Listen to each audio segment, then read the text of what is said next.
اگر ایک شخص 40 سال کی عمر میں توبہ کرتا ہے اور اس سے پہلے نمازیں نہیں پڑھی تو کیا وہ قضا پوری کرے گا؟ میں اس کی ضرورت محسوس نہیں کرتا۔ جو علماء بتاتے ہیں کہ ہر ایک نماز کے ساتھ اتنی ہی رکعتیں اور پڑھ لی جائیں تاکہ پچھلی قضا میں آپ کر لیں گے تو میرے نزدیک وہ نوافل میں شمار ہو جائیں گے۔ لیکن یہ ہے کہ توبہ سے قبل کے تمام گناہ اللہ تعالیٰ معاف کر، توبہ خالص ہو، صحیح ہو، شرائط پوری ہو، حقیقی ندامت ہو، آئندہ طے ہو جائے کہ اللہ کا کوئی حکم نہیں ٹالوں اور چھوڑ دیا جائے گناہوں، تو پھر توبہ صحیح ہے۔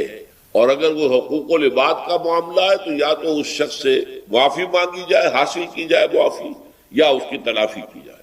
چوتھی شرط یہ ہے حقوق العباد، بندوں کے حقوق وہ بندے ہی کریں گے، یا پھر آخرت میں آپ کی نیکیاں اس کو دے دی جائیں گی یا اس کے برے اعمال آپ کے کھاتے میں ڈال دیے۔ لیکن توبہ اگر صحیح شرائط کے ساتھ ہو تو تمام گناہوں کا کفارہ ہو جاتا ہے۔ محمد ادریس صاحب، بخاری شریف میں حضور پاک کا ارشاد ہے کہ اس طرح نماز پڑھو جس طرح تم مجھ کو نماز پڑھتے دیکھتے ہو۔ سوال یہ کہ حضور نے کس طرح نماز پڑھی جبکہ بخاری شریف میں حضور نے رفع یدین کی نماز پڑھی ہے؟ بخاری شریف میں حضور نے رفع یدین کی نماز پڑھی ہے۔ دیکھیے حضور نے مختلف طریقوں اختیار کیے مختلف اوقات میں۔ اب صحابہ کا طرز عمل یہ ہوتا تھا کہ مثلاً ایک روایت آتی ہے کہ ایک صحابی حضور سے ملنے آئے تو بدوی تھے، دیہات کے آدمی تھے، انہوں نے حضور کو دیکھا کہ آپ کا گریبان کھلا ہوا تھا، آپ نے بٹن لگائے ہوئے نہیں تھے۔ پھر انہوں نے ساری عمر اپنے گریبان کے بٹن نہیں لگائے کہ میں نے محمد کو اس طرح دیکھا ہے صلی اللہ علیہ وسلم۔ اب یہ ان کا جذبہ ہے، ان کی نیکی ہے، اتباع کا جذبہ ہے۔ یا ایک سفر میں کسی کو دیکھا، کسی نے دیکھا کہ حضور ایک درخت کے نیچے سے ہو کر گزرے، اب وہ جب بھی جاتے تھے ادھر اس کے نیچے سے ہو کر گزرتے تھے، چاہے اس کی کوئی مقصد نہیں، لیکن یہ بھی ایک اتباع کا جذبہ ہے۔ تو اس میں یہ ہے کہ نماز کی بعض چیزیں ایسی ہیں کہ جن میں معلوم ہوتا ہے کہ حضور کچھ اس میں رد و بدل کرتے رہے۔ کبھی آپ نے ہاتھ بالکل کھلے چھوڑ کر بھی نماز پڑھی ہے، کبھی آپ نے ہاتھ نیچے باندھے ہیں، کبھی اوپر باندھے ہیں۔ اسی طریقے سے رفع یدین کبھی ایسا بھی ہوا ہے کہ آپ نے وہ کی ہے جیسے کہ اہل حدیث حضرات کرتے ہیں، اور جیسے کہ یہ شیعہ کرتے ہیں وہ اس سے بھی زیادہ کرتے ہیں رفع یدین، اہل حدیث سے آگے ہیں، وہ بہت آگے ہیں رفع یدین کے اندر۔ اور ایک رائے یہ ہے کہ حضور نے آخری زمانے میں آ کر سارے رفع یدین چھوڑ دیے تھے سوائے یہی جو تکبیر تحریمہ کے وقت ہے۔ اب یہ روایات، اب یہ بحث ہو جائے گی علمی، کس روایت کا کیا مقام ہے، کس کی کیا حیثیت ہے۔ بخاری شریف میں جو روایت ہے وہ یہی ہے رفع یدین کی، جو آپ صحیح کہہ رہے ہیں۔ لیکن یہ کہ بخاری شریف واحد کتاب تو نہیں ہے حدیث کی، مصنف عبد الرزاق ایک کتاب ہے، اور اسی طریقے سے اور اس میں یہ کہ امام مالک کے پیروکار، حالانکہ امام مالک مدینے کے دارالہجرہ کے امام ہیں، وہ رفع یدین نہیں کرتے، امام شافعی کے کرتے ہیں، امام مالک کے نہیں کرتے، امام ابو حنیفہ کے نہیں کرتے۔ تو ان چیزوں میں بہت زیادہ پریشان ہونے کی ضرورت نہیں ہے۔ اصل جو معجزہ ہے حضور کا اور اسلام کا وہ یہ ہے کہ 1400 برس گزر گئے لیکن نماز کے ضمن میں اتنا اختلاف نہیں ہے کہ تمام مسلمان باجماعت نماز نہ پڑھ سکیں۔ دیکھیے رفع یدین کرنے میں جماعت ٹوٹی نہیں، آپ نے کیا یا نہیں کیا، جماعت کی فارمیشن برقرار رہی۔ فرض کیجئے کوئی شخص یہ سمجھتا کہ پہلے سجدہ ہے پھر رکوع ہے، تو اب یہ دو آدمی ساتھ نماز نہیں پڑھ سکتے، جن میں سے ایک کے نزدیک پہلے رکوع ہے پھر سجدہ ہے، دوسرا یہ سمجھتا ہے کہ نہیں پہلے سجدہ ہے پھر رکوع ہے، نہیں ہو سکتی، ان کی جماعت اب جمع نہیں ہو سکتی۔ یا کسی کا یہ خیال ہو کہ جیسے ہر رکعت میں رکوع ہے کہ سجدہ بھی ایک ہے، وہ ایک سجدہ کر کے کھڑا ہو جائے۔ اب ظاہر بات ہے دوسرا شخص جس کے نزدیک دو سجدے ہیں وہ ایک اور سجدہ کرے گا، فارمیشن ٹوٹ گئی، اب وہ ساتھ نماز نہیں پڑھ سکتے۔ 1400 برس بیت گئے، مشرق بعید سے مغرب بعید، پوری دنیا، آج تو کوئی کونا ہے ہی نہیں جہاں مسلمان نہ ہو، لیکن جو سالڈ مسلمان جو ہیں وہ تو آپ سمجھیے کہ انڈونیشیا سے لے کر موریتانیہ تک تو مسلمانوں کی کتنی بڑی تعداد۔ لیکن کہیں ایسا نہیں ہے کہ آپ کی فارمیشن ٹوٹتی ہو، کوئی ایسا مسلک نہیں ہے جس میں یہ خیال ہو کہ مغرب کی رکعت میں 2 ہیں جیسے فجر کی ہے، نہیں، کوئی 3 رکعتیں ہیں۔ کوئی ایسا مسلک نہیں جس میں یہ معلوم ہو کہ فجر کی رکعتیں 3 ہیں 2 نہیں ہے، کوئی نہیں۔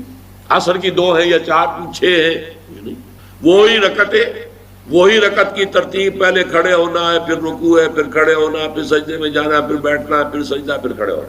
فارمیشن نہیں ٹوٹتی، شیعہ ہو سنی ہو، اور اس میں حنفی ہوں مالکی ہوں شافعی ہوں حنبلی ہوں زیدی ہوں ظاہریہ ہوں، کوئی بھی ہو، کسے باشد، تمام مسلمان مل کر جماعت سے نماز ادا کریں گے اور ان کی جماعت ٹوٹتی نہیں۔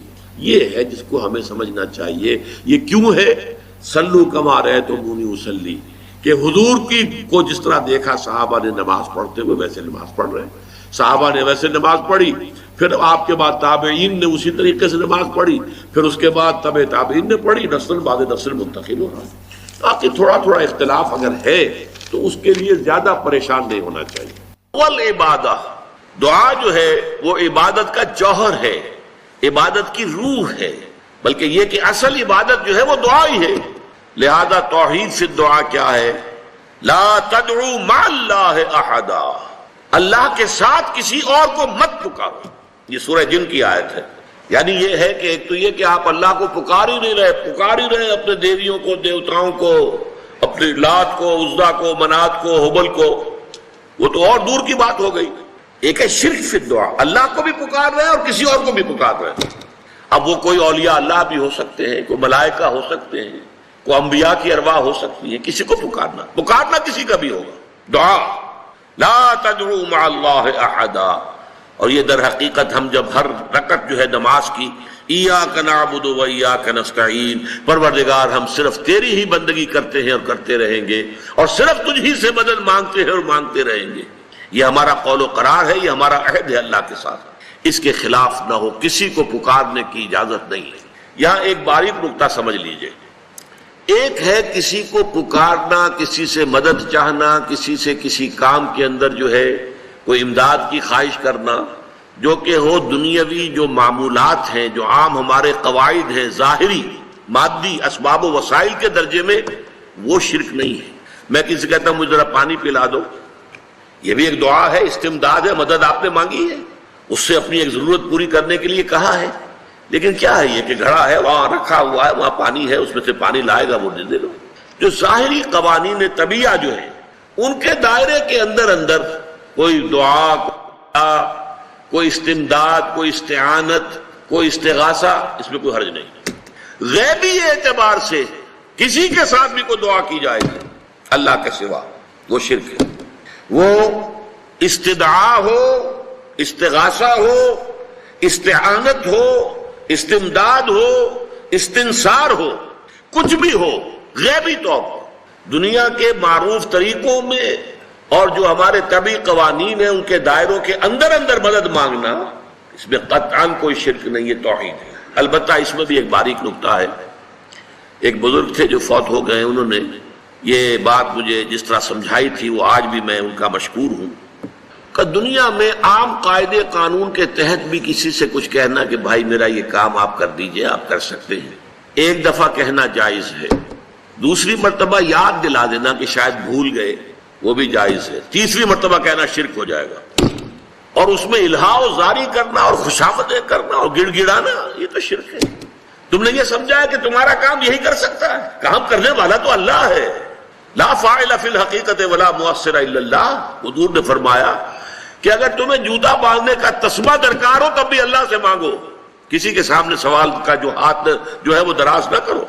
اللہ نے تمہیں ایک عزت نفس دی ہے، اس عزت نفس کو دہلا نہ بناؤ، کسی کے سامنے جو ہے اپنا ہاتھ پھیلا دینا، اپنی عزت نفس جو ہے تو ختم کر دینا ہے، مت مانگو کسی سے کچھ۔ لیکن یہ کہ ٹھیک ہے دنیا میں کام چلتا ہے۔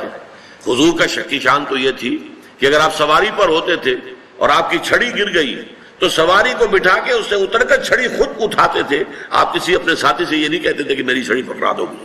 آپ کی تو غیرت کا عالم جو ہے وہ بہت بلند تھا، بہت بلند تھا، بہت بلند تھا۔ لیکن دنیاوی عام طریقے سے یہ کہ ٹھیک ہے بھئی آپ ایک کام ہے آپ کر سکتے ہیں، یہ کر دیجیے، اس نے کہہ دیا ٹھیک ہے میں کروں گا، پھر بھول گیا یا کچھ اور ہوا، دوسری مرتبہ یاد دہانی کرا دی، تیسری مرتبہ جو ہے انہوں نے کہا کہ پھر اس میں شرک کی بو آنے لگتی ہے کہ معلوم ہوتا ہے کہ آپ نے سمجھا ہے کہ اسی کو اختیار حاصل ہے، یہی مقتدر ہے، اسی کو آپ کا کام کرنے کا جو ہے وہ پوری قوت اور قدرت حاصل ہے، اور یہ چیز جو ہے یہ شرک کی بو اس میں سے آنی شروع ہو جاتی ہے۔ لیکن یہ ہے معاملہ سارا جو اسباب عادیہ کے تحت، اس سے ماورا آپ کسی کو نہیں پکار سکتے۔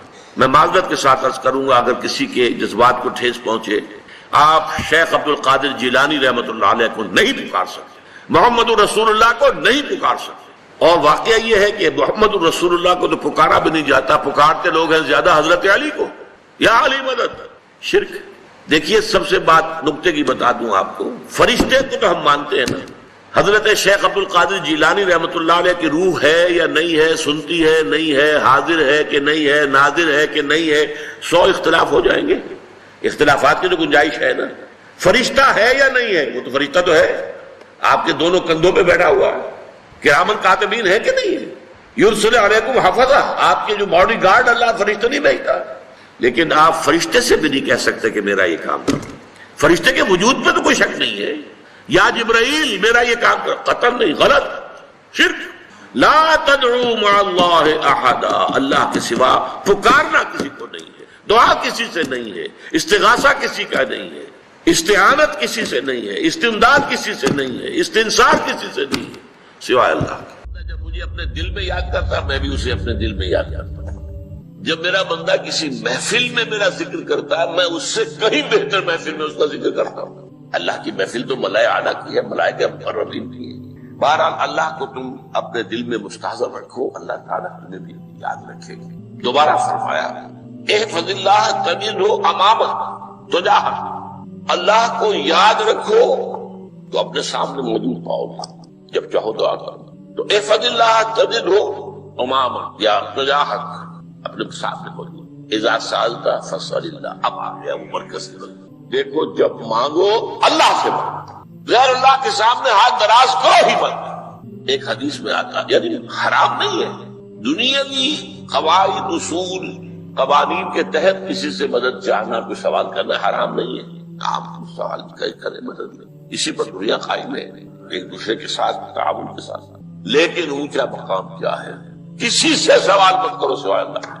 یہاں تک کہ جوتے مانگنے کا تسمہ تمہیں درکار ہے تو بھی کسی سے مت مانگو، اللہ سے مانگو. کیا پتہ اللہ کس کے دل میں ڈال دے اور وہ آ کے تمہیں تسمہ پیش کر دے. ہوتا ہے ایسا مسافات جو اللہ کے ساتھ لو لگا کر رکھنے والے ہیں، ان کے تو ایسے واقعات ہوتے ہیں کہ دل میں ایک بات آئی اور اس کے بعد وہی بات جو ہے وہ کوئی شخص آ گیا، اس نے وہ بات پوری کر دی. کیونکہ لوگوں کے دل جو ہے وہ تو اللہ کی 2 انگلیوں کے مابین جو چاہتا پھر دیتے. کیا پتہ اللہ کسی فرشتے کو انسانی شکل میں بھیج دے. آتا ہے فرشتہ، آتا ہے انسانی شکل میں آتا ہے، آپ کی تکلیف کو رفع کر دے، آپ کی ضرورت کو پورا کر دے، اسی سے مطلب کسی اور سے. یہ ہے توحید کا لب لباب. یوں سمجھیے اسلام کی جڑ کیا ہے؟ ایمان. اسلام کا جو خارجی نظام عمل ہے، انفرادی اعمال ہو اجتماعی ہو، ان سب کی روح رواں کیا ہے؟ ایمان. ٹھیک ہے، ایک بات بولیں، ایمان کا خلاصہ لب لباب کیا؟ ایمان باللہ. ویسے ایمان بالآخرہ بھی ہے، ایمان بالملائکہ ہے، ایمان بالانبیاء ہے، ایمان بالرسل ہے، ایمان بالکتب ہے، ایمان بالقلب ہے. لیکن اصل ایمان، اسی لیے ایمان مجمل میں آپ کو معلوم ہے کسی اور چیز کا ذکر نہیں. آمنت باللہ کما ہوا باسمائہ وصفاتہ وقبلت جمیع احکامہ اقرار باللسان وتصدیق بالقلب. یہ ایمان مجمل ہے. اجمالی طور پر ایمان اس کا نام ہے. ہاں مفصل تفصیلی طور پر آمنت باللہ وملائکتہ وکتبہ ورسلہ والیوم الآخر والقدر خیرہ وشرہ من اللہ تعالی.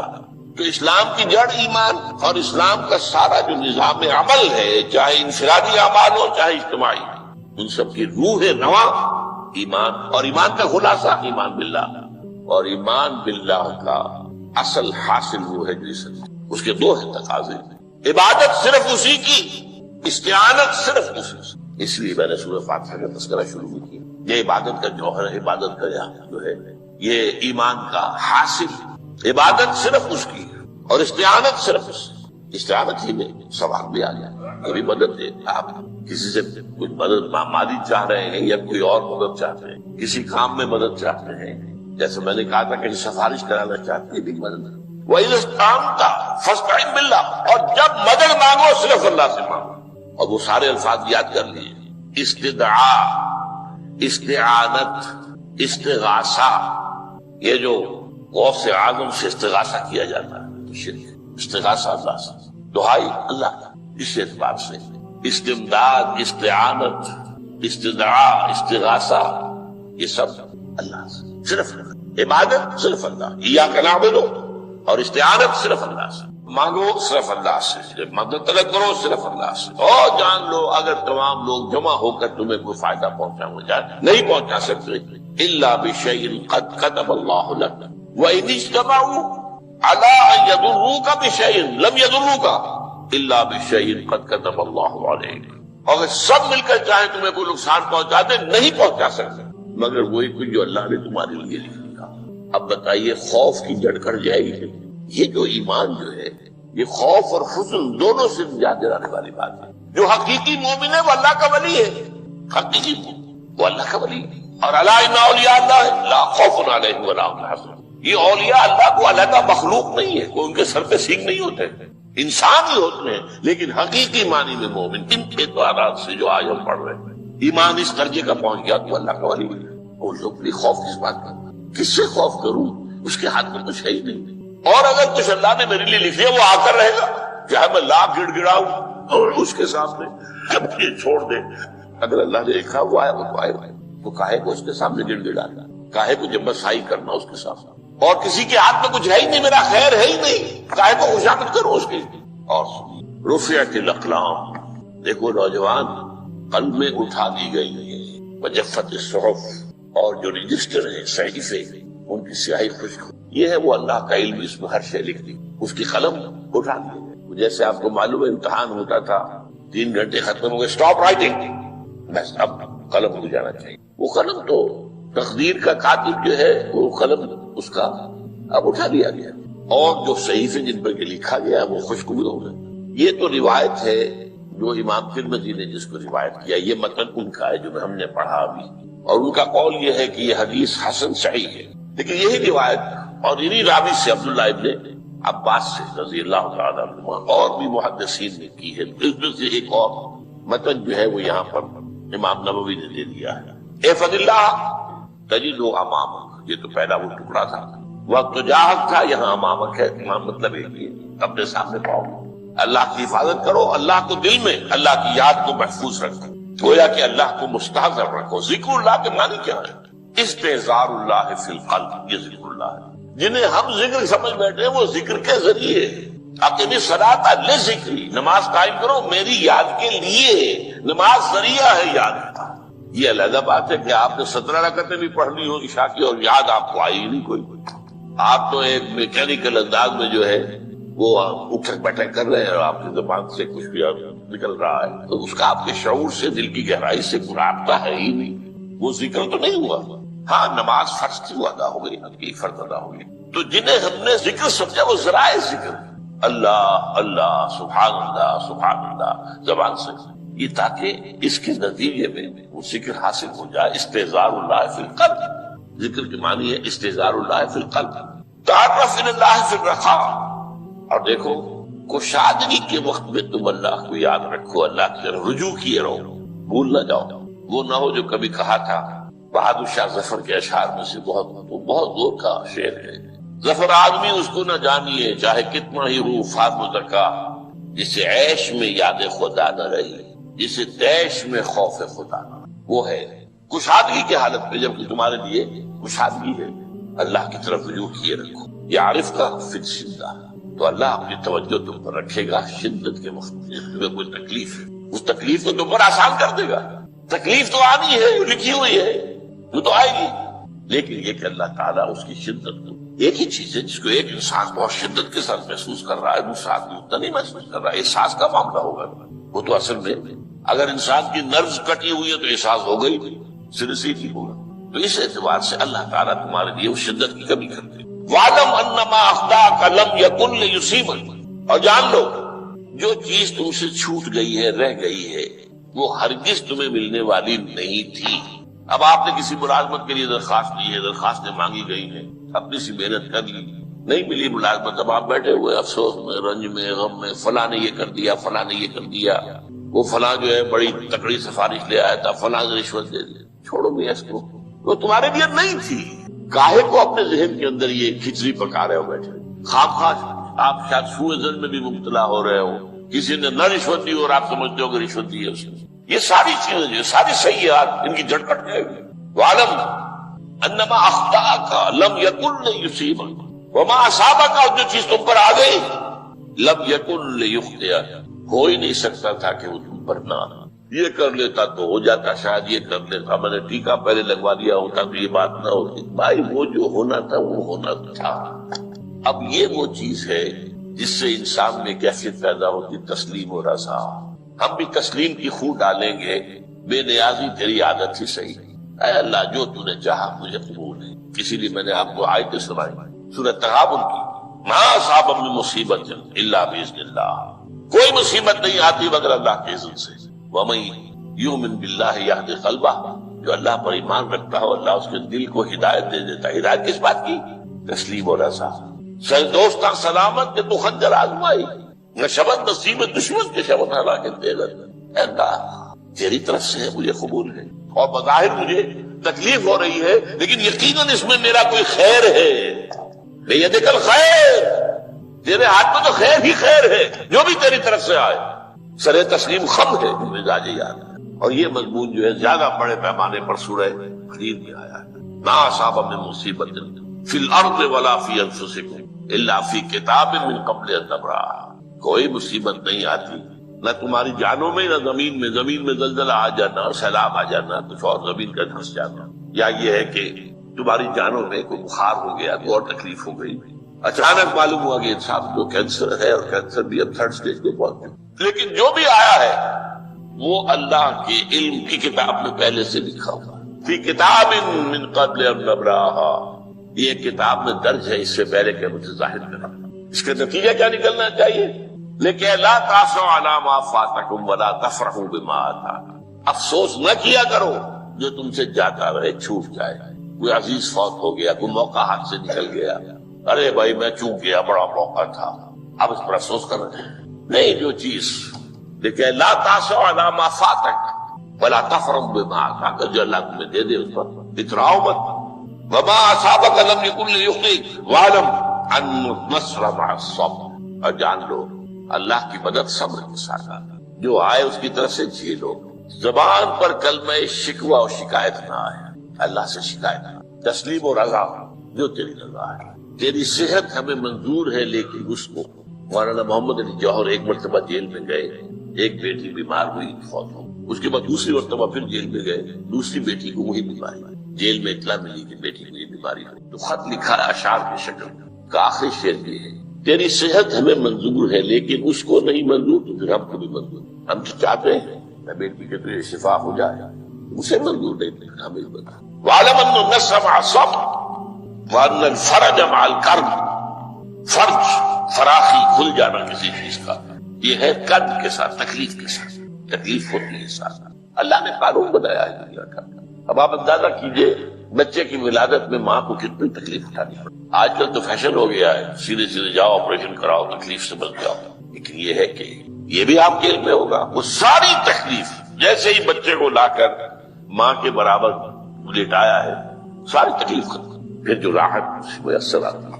ان الفرج مع الکرب وان مع العسر یسرا، اسی لیے میں نے وہ آیتیں بھی پڑھی تھی، ان مع العسر یسرا ان مع العسر یسرا، اس دنیا میں یہ اللہ نے نظام بنایا ہے، سختیاں جھیلنی ہی ہوں گی، لقد خلقنا الانسان فی کبد، ہم نے انسان کو پیدا کیا مشقت کے اندر، مشقت تو کرنی پڑے گی، کسی کی جسمانی مشقت زیادہ، کسی کی ذہنی مشقت زیادہ، مشقت سے چارہ کسی کو، تو یہ ہے ان مع